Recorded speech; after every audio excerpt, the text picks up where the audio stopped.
তো এই মুহূর্তে সব থেকে বড় আপডেট, 10,000 টাকার যে সরকারি অনুদান দেওয়া হতো সেটা আজকে বাতিল করেছে রাজ্য সরকার। অর্থাৎ রাজ্য সরকারের একটি প্রকল্প, যে প্রকল্পের নাম হলো তরুণের স্বপ্ন প্রকল্প, এবং যে প্রকল্পের মাধ্যমে ছাত্রছাত্রীদের ট্যাব কেনার জন্য 10,000 টাকা দেওয়া হতো, সেই প্রকল্পের টাকা দেওয়া বন্ধ করল রাজ্য সরকার। তো কি বলা হয়েছে, কেন টাকা দেওয়া বন্ধ করা হয়েছে, আদৌ আপনারা এই প্রকল্পের টাকা পাবেন কিনা, ডিটেলস জানতে পারবেন আজকের এই ভিডিওতে। ভিডিওটি আপনার জন্য গুরুত্বপূর্ণ, তাই শুরু থেকে শেষ পর্যন্ত অবশ্যই দেখবেন। ভিডিওটি ভালো লাগলে লাইক করবেন, চ্যানেলটিকে সাবস্ক্রাইব করে পাশে রাখা বেল আইকনটি প্রেস করে নোটিফিকেশন অল করে রাখবেন, সবার সুবিধার্থে ভিডিওটি শেয়ার করবেন। তো চলুন শুরু করি। তো এখানে আপনারা দেখতে পাচ্ছেন আনন্দবাজার পত্রিকা অনলাইনে প্রকাশিত হয়েছে, একাদশ দ্বাদশের পড়ুয়াদের 10,000 টাকা দেওয়া হচ্ছে না, ট্যাব কিনতে অনুদানের সিদ্ধান্ত প্রত্যাহার নবান্নের।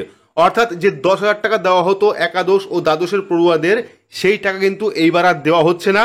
তো কেন দেওয়া হচ্ছে না সেটা আমরা দেখব।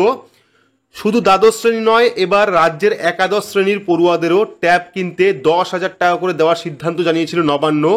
প্রস্তুতিও ছিল, রাজ্যের সব ট্রেজারিতে টাকা পাঠানোর কাজও সেরে ফেলেছিল স্কুল শিক্ষা দপ্তর। ঠিক ছিল আগামী বৃহস্পতিবার শিক্ষক দিবসে পড়ুয়াদের ব্যাংক অ্যাকাউন্টে টাকা পাঠানো শুরু হবে, কিন্তু একেবারে শেষ মুহূর্তে সেই পরিকল্পনা বাতিল করছে শিক্ষা দপ্তর।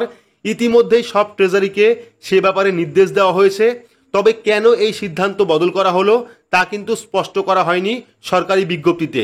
শুধু জানানো হয়েছে প্রশাসনিক কারণে এই সিদ্ধান্ত। তবে আগামী দিনে সেই টাকা দেওয়া হবে কিনা বা তা বাতিল হবে কিনা এই ব্যাপারে কিন্তু এখনো পর্যন্ত কিছু জানানো হয়নি। অর্থাৎ ভবিষ্যতে আপনারা এই প্রকল্পের টাকা পাবেন কিনা সেটা কিন্তু এখনো পর্যন্ত স্পষ্ট নয়। রাজ্যের উদ্ধৃত পরিস্থিতির মধ্যে দুর্গা ভাণ্ডারের টাকা দেওয়া নিয়েও ধীরে চলো নীতি নিয়েছে নবান্ন। অর্থাৎ পুজোয় যে টাকা দেওয়া হয় সেটাও কিন্তু গতি কমিয়েছে। গত 23শে জুলাই নেতাজি ইন্ডোর স্টেডিয়ামে পুজো অনুদান বৃদ্ধি ঘোষণা করেছিলেন মুখ্যমন্ত্রী মমতা বন্দ্যোপাধ্যায়। দিন দশেক আগেই ক্লাব পুজো কমিটিগুলির জন্য দুর্গাপূজার অনুদান চূড়ান্ত প্রশাসনিক প্রস্তুতিতে ছাড়পত্র দিয়েছিল নবান্ন। 45,000-এর কিছু বেশি ক্লাবের জন্য বরাদ্দ করা হয়েছিল 385,35,60,000 টাকা। কিন্তু জেলা প্রশাসনিক সূত্রের দাবি, অন্তত 5 সেপ্টেম্বর পর্যন্ত সেই টাকা না ছাড়ার ব্যাপারে প্রশাসনের সর্বোচ্চ মহলের নির্দেশ এসছে। এরপরেও কবে ছাড়া হবে তা কিন্তু এখনো পর্যন্ত নিশ্চিত নয়। প্রসঙ্গত, করোনাকালের পরে 2021 সাল থেকে পশ্চিমবঙ্গের এই সরকারি প্রকল্প শুরু হয়।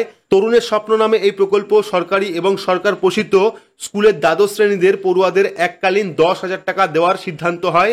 ফি বছর এই টাকা দেওয়া হয়েছে। গত বছরের বাজেটে রাজ্য ঘোষণা করেছিল চলতি বছর অর্থাৎ এই বছর দ্বাদশ শ্রেণীর পাশাপাশি একাদশ শ্রেণীর ছাত্রছাত্রীদেরও ট্যাব বা স্মার্টফোন কিনতে টাকা দেওয়া হবে। তার জন্য কিন্তু অতিরিক্ত 900 কোটি টাকা বরাদ্দ করেছিল অর্থ দপ্তর।